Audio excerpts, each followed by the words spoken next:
Welcome to my channel SK knowledge class. दोस्तों, आज की इस वीडियो में आपको बताऊंगा वृत्त के तिर्यखंड का क्षेत्रफल ज्ञात करने। बिल्कुल सही तरीका से मैं आपको समझाऊंगा और बेसिक तरीका से, ताकि आपको समझ में आए। और अगर आपके एग्जाम में कह दे कि तिर्यखंड का क्षेत्रफल निकाले तो आप आसानी से बना पाएंगे और आपको 2 नंबर पक्का मिल जाएगा। 2 नंबर से पूछा जाता है इस तरह का सवाल, ठीक ना। करा 6 सेमी त्रिज्या वाले वृत्त के एक तिर्यखंड का क्षेत्रफल निकाले जिसका केंद्रीय कोण 30 डिग्री है।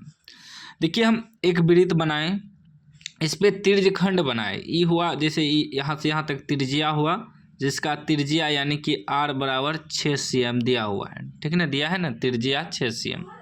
तो ये भी त्रिज्या है, ये भी आपका r बराबर 6 cm होगा, ठीक ना।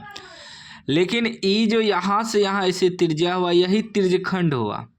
तिर्य को खंड कर दिया त्रिज्या से, ठीक ना। तो इसका कोण दिया है, यहाँ से यहाँ तक कोण दिया है, केंद्रीय कोण 30 डिग्री। इसी प्रकार आपको कोण भी दिया रहेगा और त्रिज्या भी दिया रहेगा। तिर्यखंड जो कर है क्षेत्रफल निकाले, यानी कि यहाँ से यहाँ तक में कितना जगह है वही निकालना है क्षेत्रफल, ठीक है। बाकी सबको छोड़ देना है।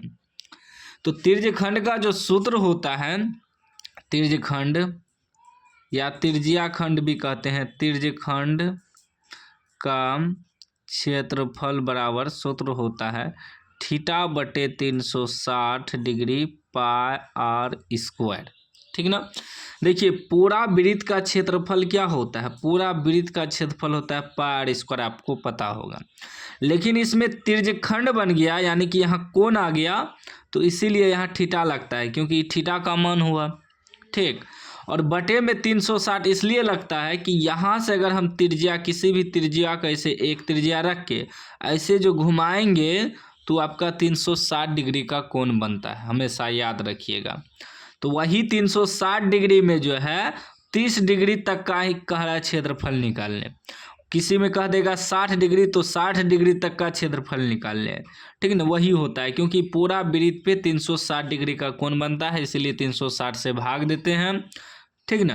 पूरा वृत्त के क्षेत्रफल में 360 डिग्री से भाग देते हैं, क्योंकि 360 डिग्री का कोण बनता है पूरे वृत्त पे, यहाँ ओ केंद्र पे। तो यहाँ 360 से भाग देना किस में? 30 डिग्री के क्षेत्रफल में ना, तो इसीलिए यहाँ थीटा लिखा जाता है। थीटा का मान आपका कुछ भी दिया रहे, ठीक ना। तो लिखेंगे वृत्त का त्रिज्या, लिखेंगे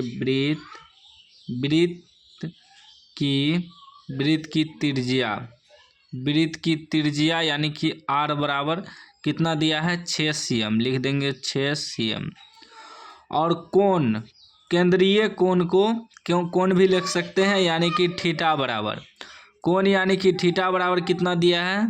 30 डिग्री, ठीक ना। अब निकालना है हमें क्या? तिर्यखंड का क्षेत्रफल। तिर्यखंड का क्षेत्रफल, तिर्यखंड का क्षेत्रफल बराबर सूत्र क्या होता है? थीटा बटे 360 डिग्री पाई आर स्क्वायर, ठीक ना।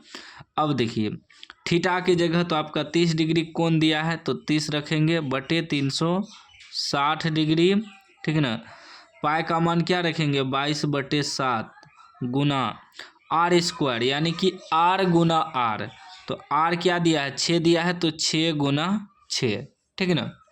अब देखिए, 0 0 कट जाएगा, 3 से 12 तिया 36, 6 से 6 दूनी 12, 2 से कटाएंगे 11 बार में क्या बच गया? आपका बच गया, सारा चीज़ तो कट गया, बच गया 11 गुना 6 बटे 7, कितना होगा? 11 छाका 66 बटे 7।